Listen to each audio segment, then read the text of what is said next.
Certains d'entre vous ne parviennent pas à percevoir la puissance qui permet de vivre au-dessus du péché, non pas parce que vous ne voulez pas vivre au-dessus du péché, mais parce que vous n'avez pas compris la justice. Le jour où vous comprendrez la justice, vous découvrirez que la puissance pour vivre au-dessus du péché a toujours été là. Certains d'entre vous ont été maintenus sous oppression par des démons, et le démon vous a molesté dans vos rêves. Le démon vous a molesté, vous avez prié en langue, vous avez jeûné pendant 3 ans, mais le démon est toujours là, parce que vous n'avez pas la compréhension doctrinale de votre autorité sur les démons. Ainsi, vous ne savez pas quoi faire, même si vous priez. Vous priez dans la peur, et le démon peut percevoir la peur qui émane de votre esprit. Alors, même si vous dites « Au nom de Jésus », le démon reste là et dit « Est-ce que tu as fini ?» Mais le jour où vous connaîtrez doctrinalement votre autorité sur les démons, vous découvrirez qu'avant même que vous ne priez, le démon partira, parce que le démon sait désormais que vous savez. Ainsi, bien souvent, la raison pour laquelle nous n'obtenons pas certains niveaux de résultats, c'est à cause de notre ignorance doctrinale. Paul écrivait à l'église de Corinthe. Il vivait dans le péché, et il leur dit « Ne savez-vous pas que votre corps est le temple du Saint-Esprit ?» Il dit « Celui qui s'attache à une prostituée est un seul corps avec elle, mais celui qui s'attache au Seigneur est un seul esprit avec lui. » Cela a réduit l'iniquité dans l'église de Corinthe, parce qu'à présent ils savaient que leur corps n'était pas seulement de la chair, mais que leur corps est le temple du Saint-Esprit. Il y a désormais une conscience dans ce que vous touchez, une conscience dans ce que vous faites, parce que vous savez maintenant que même votre corps est vital dans l'équation. Il a fallu la doctrine pour entrer dans cette prise de conscience.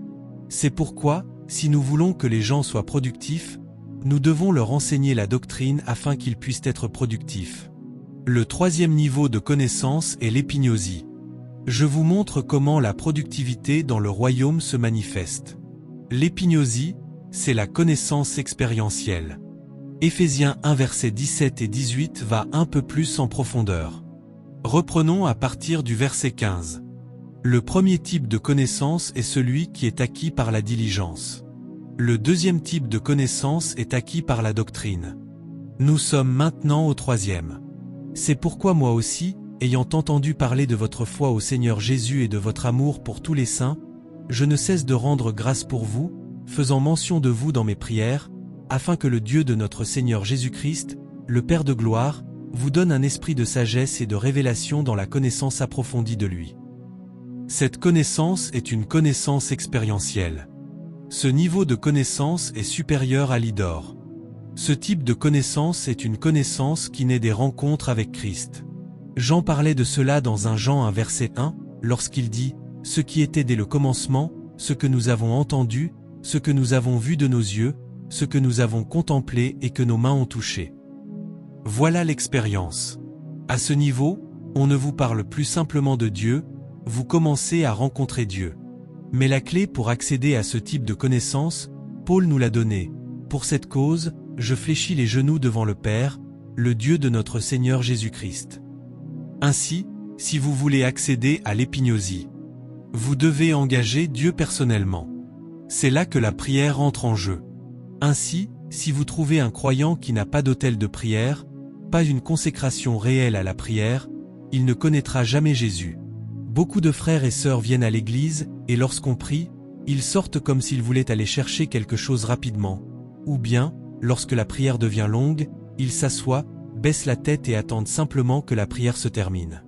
Ils resteront des enfants dans ce royaume. Si vous voulez connaître Jésus, vous écraserez la chair dans l'intercession. Si vous ne priez pas, vous ne pouvez pas avoir ces rencontres. Il dit « Je prie afin que les yeux de votre compréhension soient ouverts. » Et par-dessus tout, vous aussi, vous devez prier pour vous-même. Si vous ne priez pas, cela ne peut pas arriver, parce qu'il y a 2 choses qui doivent se produire pour que l'épignosie ait lieu. La première, c'est l'opération de l'esprit de sagesse. La deuxième, c'est l'opération de l'esprit de révélation. Il est dit que lorsqu'il prie, Dieu vous accordera l'esprit de sagesse et de révélation. C'est l'opération de ces esprits qui vous fait entrer dans l'épignosie.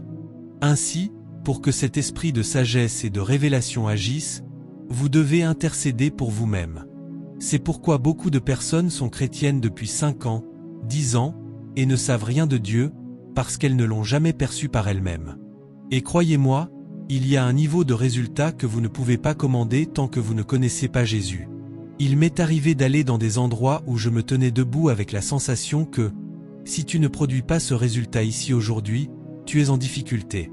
Quand j'ai voyagé au Pakistan, vous savez, la manière dont ils invitent les gens, c'est un pays à environ 97 ou 98% musulmans. J'ai oublié le chiffre exact, mais si vous allez vérifier, vous le verrez. Ils ont envoyé des bus dans différents villages.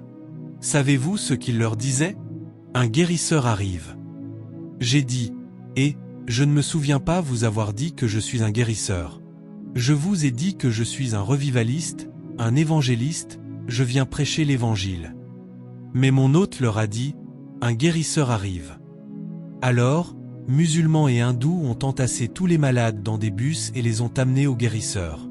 Les gens m'ont accordé un certain niveau de tolérance. S'il peut guérir les malades, qu'il le fasse, nous observons, au cas où les choses ne se passeraient pas comme prévu. 2 policiers se tenaient sur l'estrade avec des armes, et la voiture était garée tout près, parce qu'on m'avait dit que, dans la plupart des endroits où nous faisions des croisades, nous faisions un jour et nous partions, parce que l'organisateur n'avait pas toutes les connexions nécessaires pour assurer tout l'appareil de sécurité requis. Je suis arrivé le premier soir, chargé intérieurement. Je me disais, si je monte, si j'essaie d'entrer dans ma fréquence, si je parle, quelqu'un dira, « Excusez-moi, qu'est-ce que vous avez dit ?» Et mon esprit est redescendu. Vous savez comment fonctionne l'onction.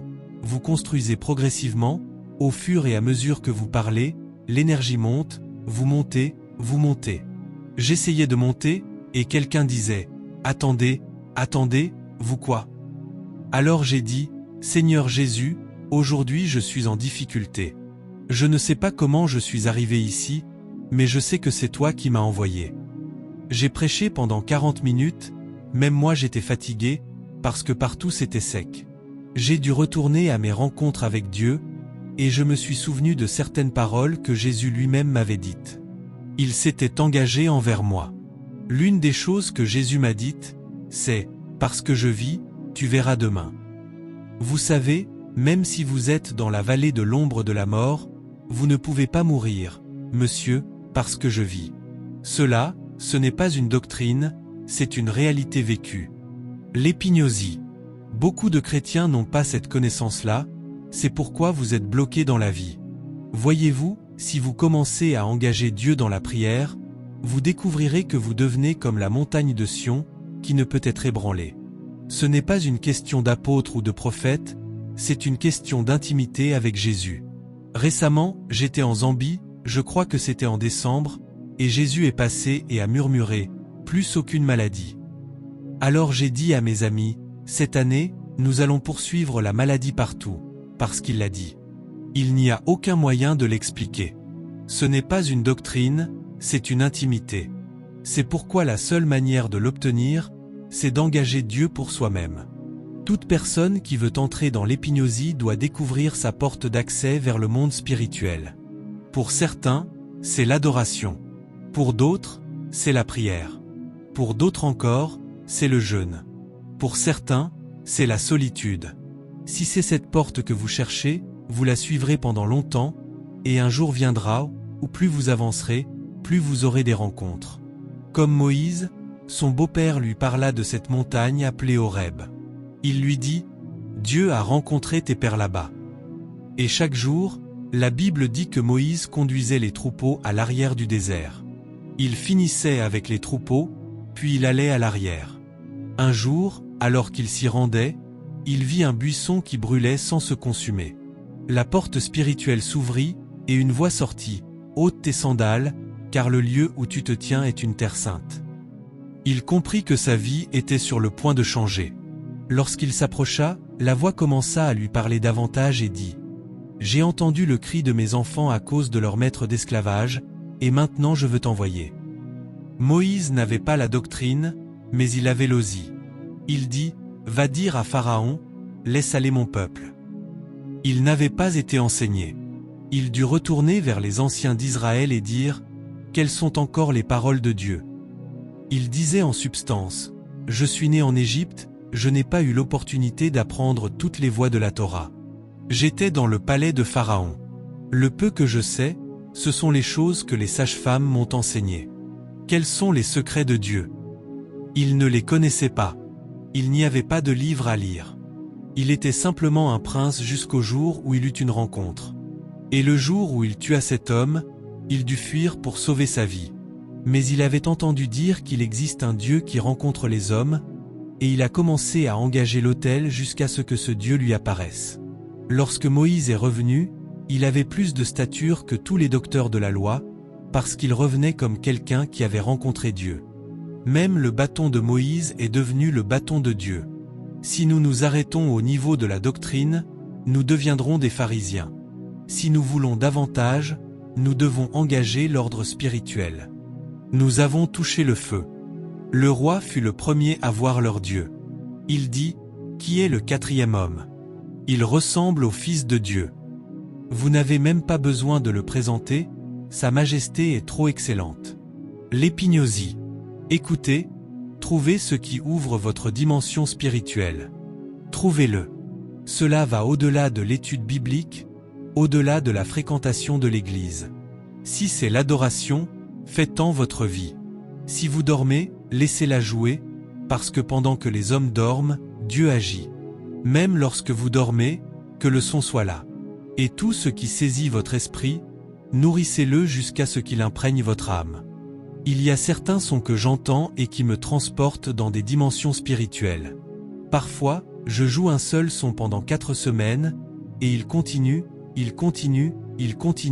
attirant mon esprit, l'attirant encore. Parfois, vous vous endormez et un chérubin apparaît. Il n'y a aucun moyen de l'expliquer. C'est le chemin de l'épignosie.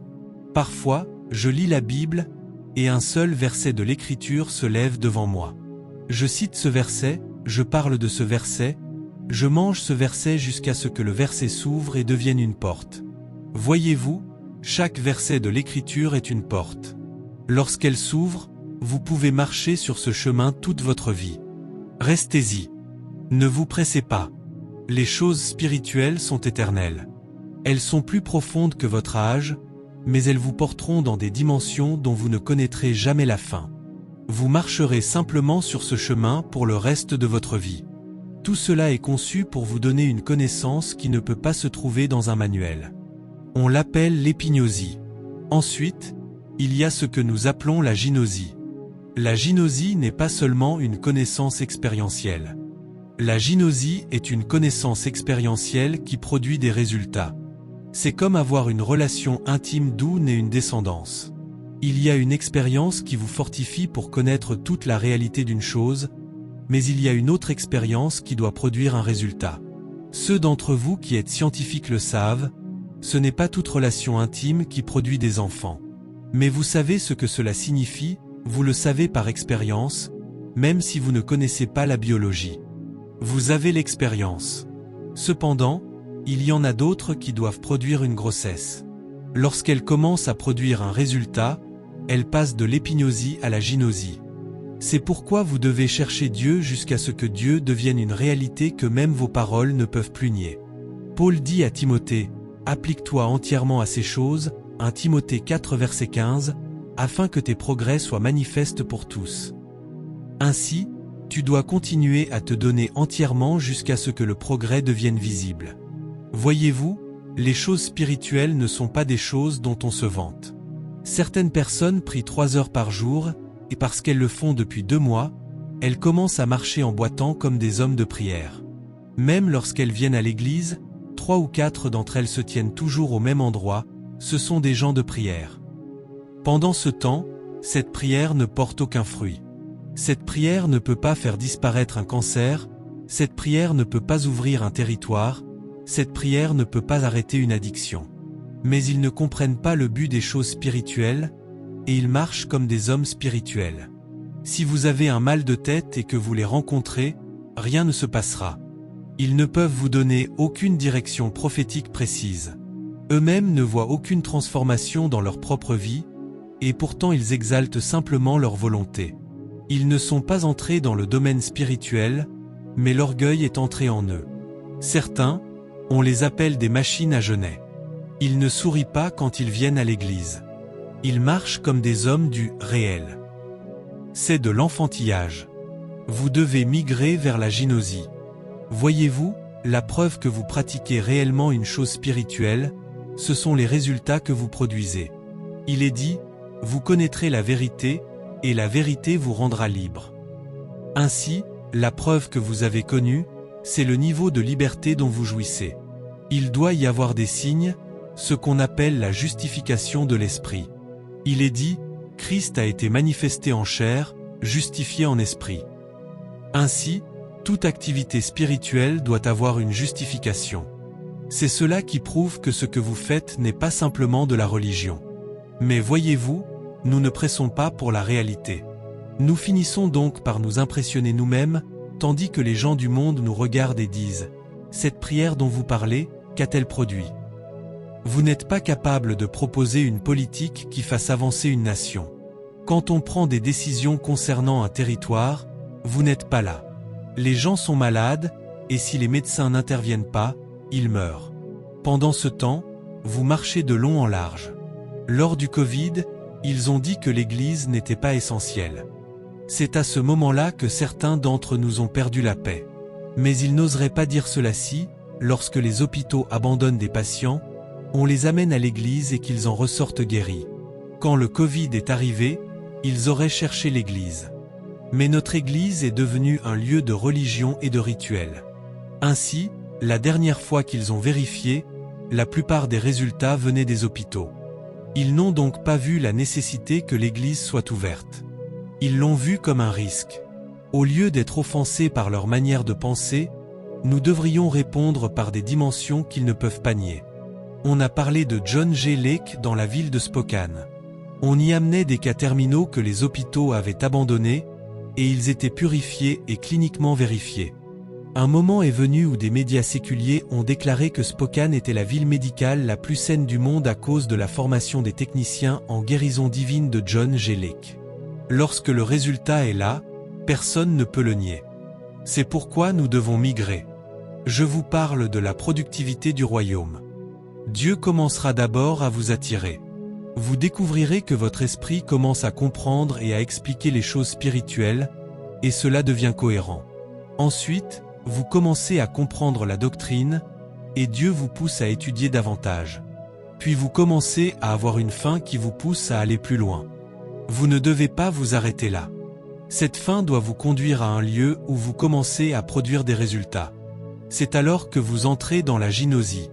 Si nous voulons changer notre monde, nous avons besoin d'hommes qui ont la gynosie. Certains auront la gynosie dans le domaine de la sagesse et de la créativité.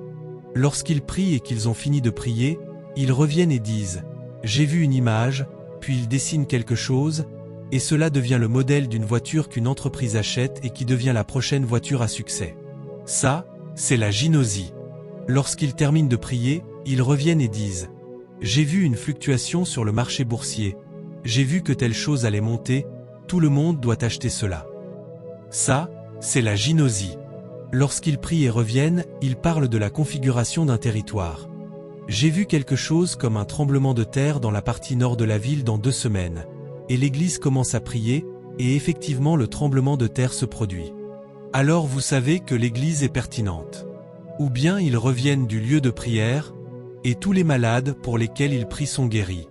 C'est à ce niveau que Dieu veut nous amener. Cela s'appelle la productivité.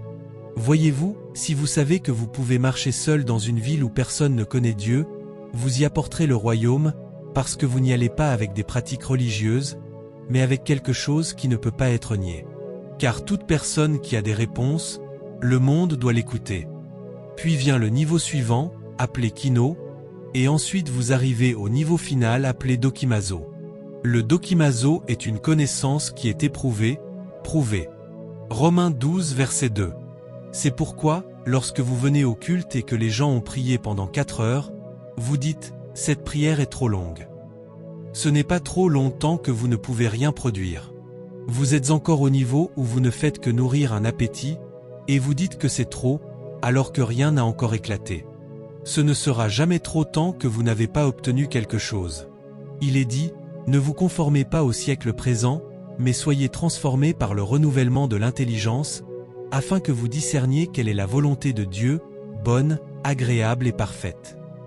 Le mot dokimazo signifie « prouver ». C'est un type de connaissance qui justifie et valide.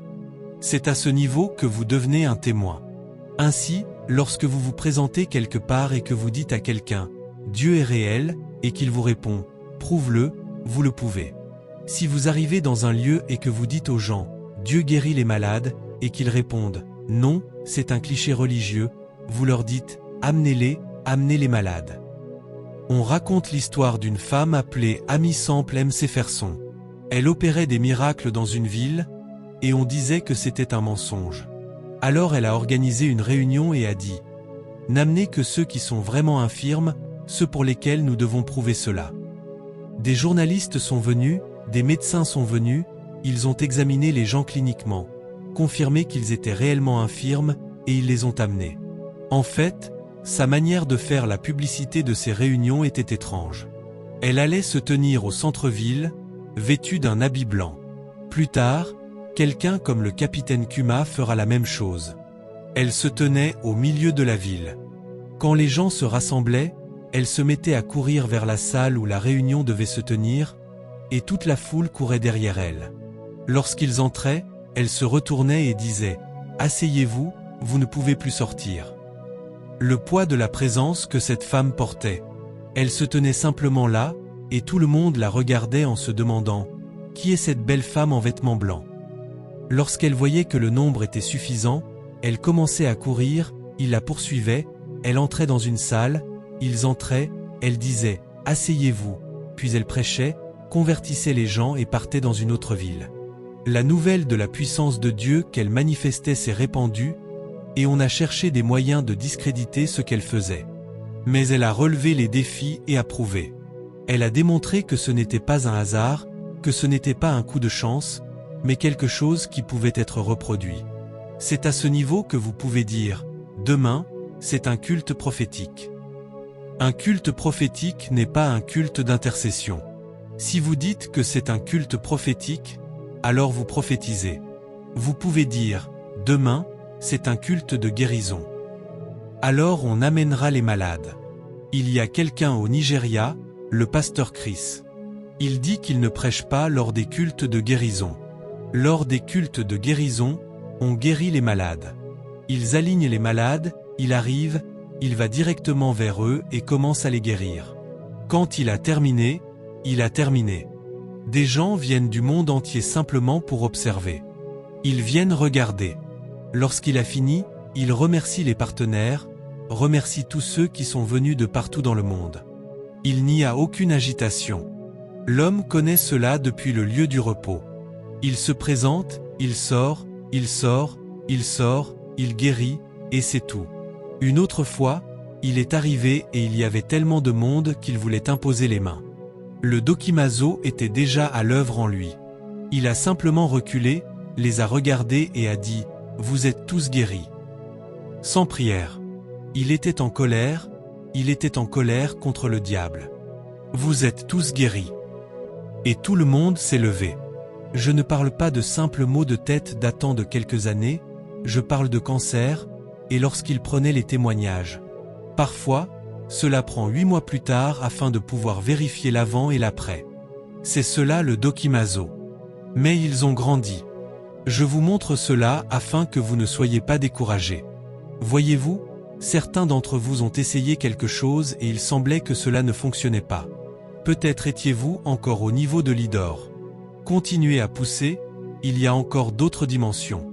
Il y a un homme appelé Ahari au Ghana.